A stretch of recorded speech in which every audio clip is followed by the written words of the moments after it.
Hi preschoolers, I miss you so much, and I hope you enjoy the story that we're going to read today.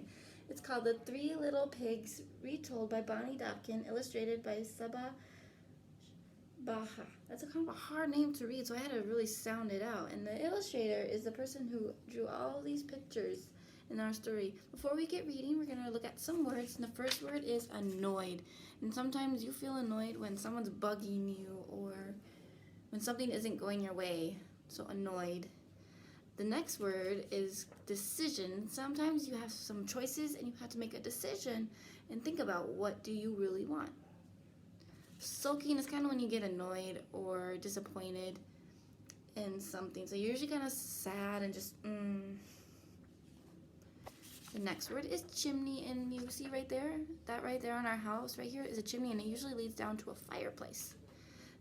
The last word is trotted, and that's usually somehow some horses run. It's like in a do-do-do-do-do-do-do kind of run. It's kind of fast but slow at the same time.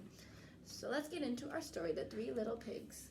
By looking at the cover here, what do you think this book is going to be about? Have you ever even heard of this story before? I wonder if it would be different from what you've heard. So let's read it.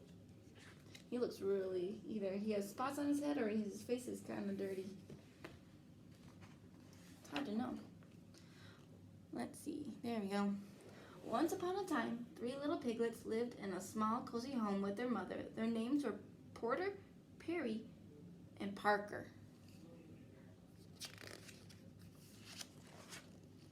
Porter was a relaxed sort of pig. He liked to play, eat, and sleep. Perry was a creative type of pig. He had lots of ideas, but he didn't always finish what he started. And Parker was a thoughtful little pig who worked hard and did everything just the way he was supposed to.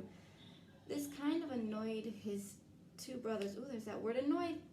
So he always finished and always had these great designs, while his brothers kind of just were there and just, they were kind of annoyed that he would always finish and always have the best things, it seems.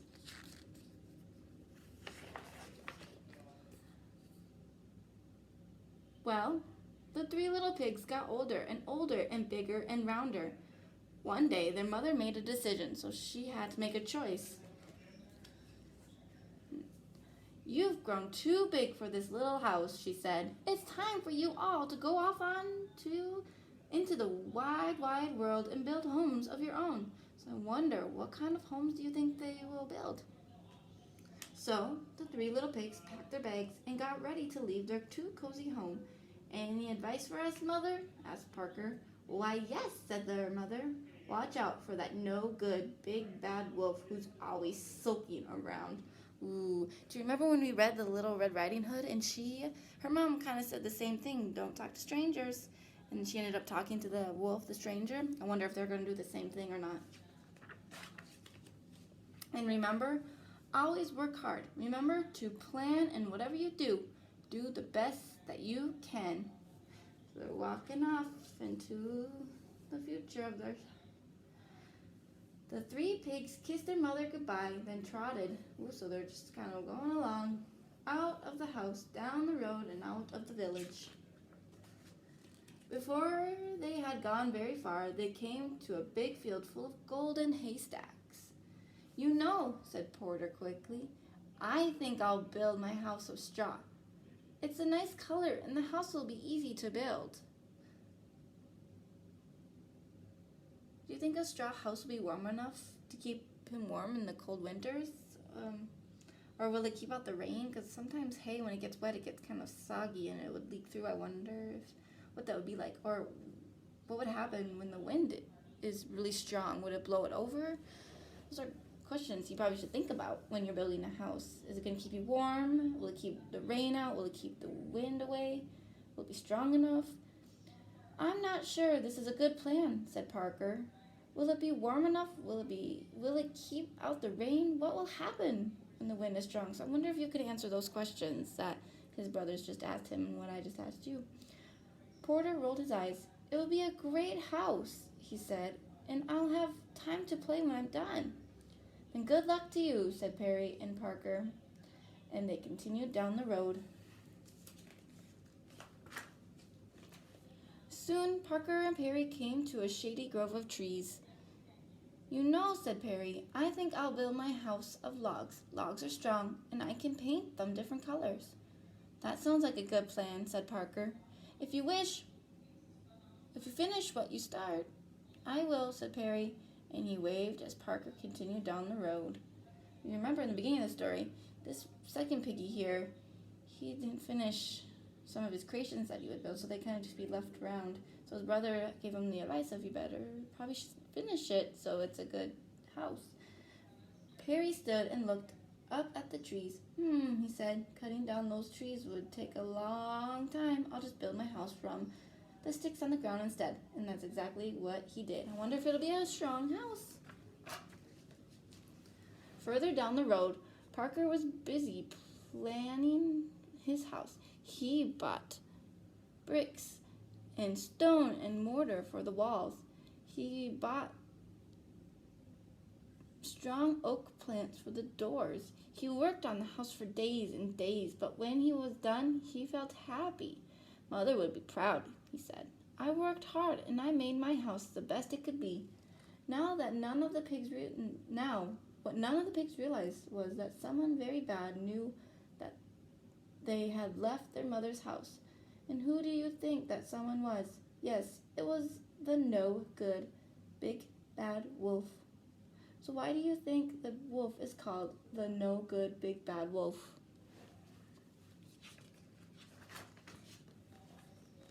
First, the wolf went to Porter's house. He saw bundles of hay held together by rope, and he saw Porter Pig outside napping in the sun. "Hello, Pig," said the wolf. Porter opened his eyes, squealed, and jumped to his feet. He ran into his house, pushed the door shut, and hid under his bed. Now, said the wolf. "I only want to have a chat." "Ha," said Porter. "I know a hungry wolf when I see one." So he kind of listened to his mom and didn't talk to this stranger, the bad wolf. Or he tried not to, anyhow. "It really doesn't matter," said the wolf. Little pig, let me come in." "Are you kidding?" said Porter. "Not by the hair of my chinny chin chin." "Then I'll huff, and I'll puff, and I'll blow your house in." The wolf stepped back, then he huffed, and he puffed, and he blew with all his might. The straw house flew apart. The wolf pounced, the pig bounced, but Porter squealed and ran. Said the wolf. "Unfortunate." So unfortunate means like, man, that's too bad. The next day, the wolf decided again. He made a choice to try again. He strolled down the road until he saw a flimsy house made of sticks and twigs. Perry was laying in a hammock outside. "Hello, my little piggy," said the wolf. Perry jumped up in fright, so he got really scared. He ran inside his shaky house and pushed a dresser against the door. "Ha," said the wolf. "Does he really think that's going to help?" He cleared his throat. Little pig, let me come in." "No way." "Not by the hair of my chinny chin chin. Then I'll huff, and I'll puff, and I'll blow your house in." Ooh, he's looking super duper scared. The wolf stepped back. He took 2 huffs, and he took 2 puffs, and then he blew with all his might. Sticks and twigs swirled in the air. The wolf pounced, the pig bounced, and Perry squealed and ran. "This just won't do," said the wolf. So I wonder what the first 2 pigs were feeling when the wolf came and blew down their house. I noticed on their face they felt sad or scared. What do you think you're feeling during these moments when the house blew down? But the wolf knew there was still one more brother to visit. He strolled down the road until he saw a house made of stone and brick. Parker was digging in a garden house. "Hello, friend pig," said the wolf. "Don't you friend pig me," said Parker. "Leave now or you'll be sorry." "I doubt it," said the wolf. Parker went inside and slammed the door. The wolf heard 3 locks locking and 4 shutters slamming. He stood back. Something's a little different this time. little pig, let me come in. Not by the hair of my chinny chin chin. Then I'll huff and I'll puff and I'll blow your house in. Go ahead and try, said Parker. Ooh, I wonder if it's gonna blow down.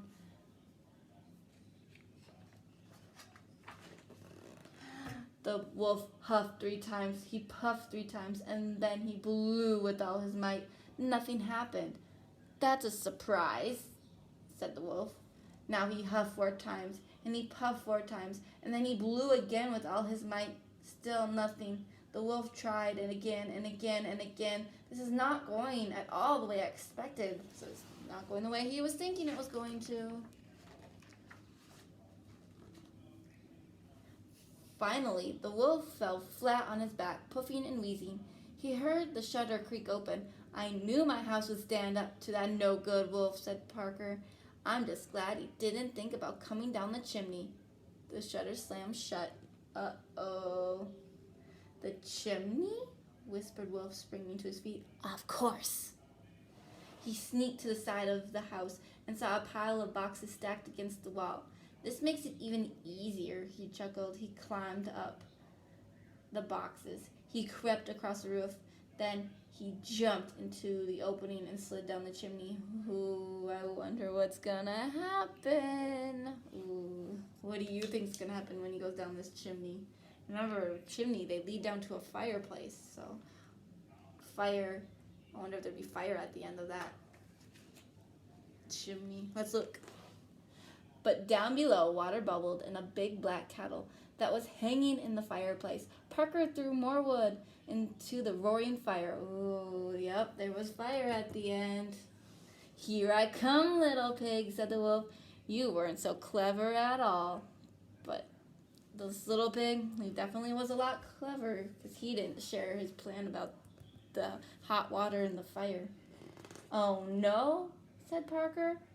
The wolf landed in the kettle with a loud kerplunk.